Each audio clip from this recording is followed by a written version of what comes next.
This advocacy program is on the advocacy of the LGBTQ, or lesbian, gay, bi, transgender, and questioning community in our schools.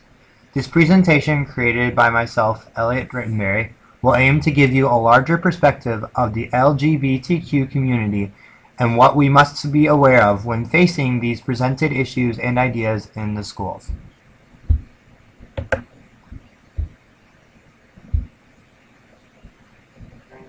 School for me is scary.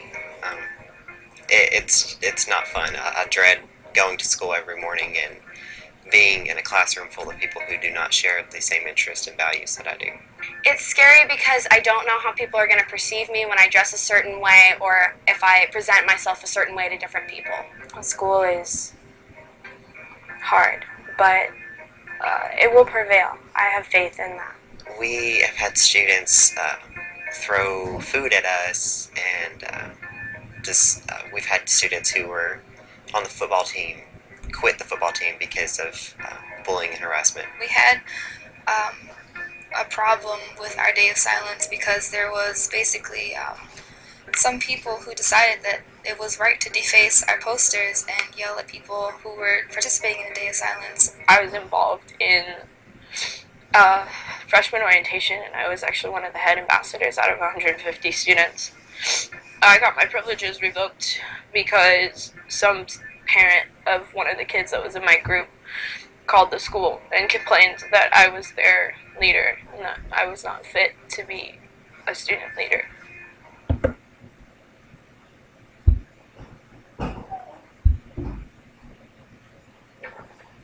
What is LGBTQ? Standing for lesbian, gay, bi, transgender, and questioning, LGBTQ identifies anyone who sees their sexual orientation or gender identification as one other than heterosexuality or cisgender. Cisgender simply means identifying with the gender that you were born into. For example, being born as a female, identifying with the female gender. As the LGBT community has been a big buzzword lately in politics and current events, it is important to have basic information on LGBT to stay informed. According to the 2011 Williams survey, approximately 3.8% of the adult population in the United States identifies as LGBT. Now, this number is difficult to be confident on, as not all people who identify as part of the LGBTQ community are actively out to others. A recent figure of youth identifies as LGBT that they rang up to 10,000 youth, according to the Human Rights Campaign.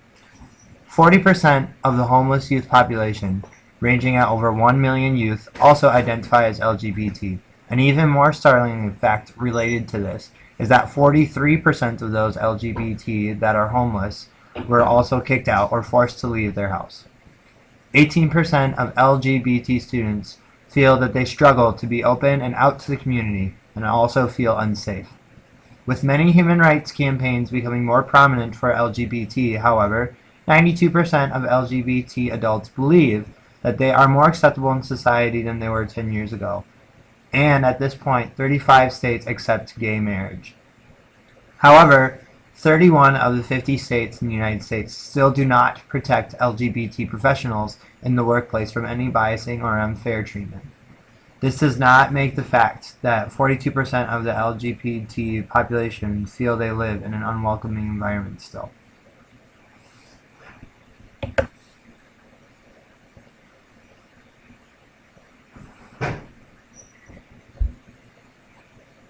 The youth of the LGBTQ community experience bullying at school very often, unfortunately. As future teachers, we must be aware of what is happening with all of our students and how to address the struggles they may face.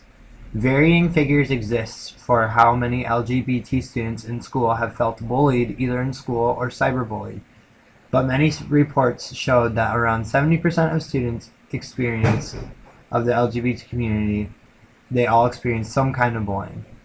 LGBT students have reported to feel unsafe at school depending on the area, as 39% feel this in a locker room, 32.5% in a gym class, and 38.8% feel this in a bathroom.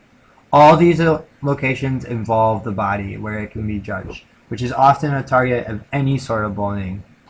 The locker rooms and bathrooms are also places where students are not under a watchful eye of teachers. This shows that areas where LGBT youth feel unsafe may be where we cannot even observe the bullying. Just because we can't see it doesn't mean that we can assume it is not there.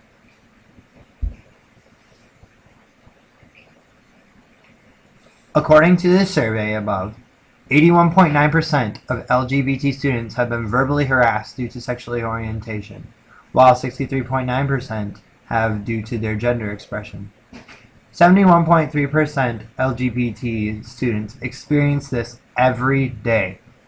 The numbers of physical harassment and physical assault are also troubling to see, along with the 6 out of 10 for sexual orientation and the 4 out of 10 for gender orientation that feel unsafe.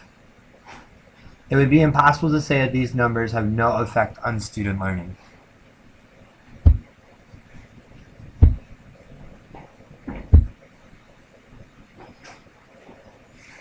According to a national survey by the GLSEN, some 30% of students surveyed in a month's time said they missed at least one day of school as a result of feeling unsafe or uncomfortable, according to the report. Looking further, grade point averages for these students were between 9 and 15% lower than for others. According to the Human Rights Campaign, 9% of LGBT students admit that they have trouble with school and list it as a major issue in their life, while straight students do not express this as much of a concern in their major parts of their life. As teachers, it is our duty to facilitate a safe school environment for social interactions to allow for optimal learning. Many professionals in the workplace do not feel that they can be out with their sexuality in the workplace, and teachers are no exception. According to an article from the Huffington Post, many teachers that identify as LGBT feel not only are they not able to be out in their schools, as they can be fired depending on their state of residence, but they also feel that they are not able to help LGBT students identify with themselves. 1/3 of teachers interviewed in the study reported that they were worried they would lose their job if they would come out to their colleagues, while an even more startling 62% were worried for losing their job if they came out to their own students. This is not a good example for LGBT students and does not promote them being open with their sexuality or gender identification. As colleagues of different professionals who may be experiencing this, we need to facilitate situations where they feel they have a safe space or are comfortable to work with. So, what can be done? As LGBT is also a different point of diversity, and we are always told to incorporate diverse education into what we teach, we must also implement this into our curriculum. We must educate ourselves and confront it when we see it, in and outside of the classroom. There are many resources available for you, your students, and different members of your school to learn more about the LGBT community and what can be done to educate people who identify and others who do not. The Human Rights Campaign has grown a large amount in the past 10 years and has lots of different resources and many different ways for students and colleagues to learn more. The Gay and Lesbian Straight Education Network is a community that works hard to build gay-straight alliances in schools. This is a way for not only students who identify as LGBT or Q to feel that they have somewhere to go, but also for other students who may not be part of that community understand what those other students are going through. There are also different ways to recognize these students and to empower them by having Pride Weeks and having National Coming Out Days, which are recognized on many college campuses. It is also important to create a safe space for your students and for any colleagues to feel that there's somewhere where they can go, where they can share and trust and know what to say to their other teachers, to their other students. If we create these opportunities and make sure it is part of our duty as educators to educate others on this correctly, then we can do our part in creating a safe community for the LGBTQ community.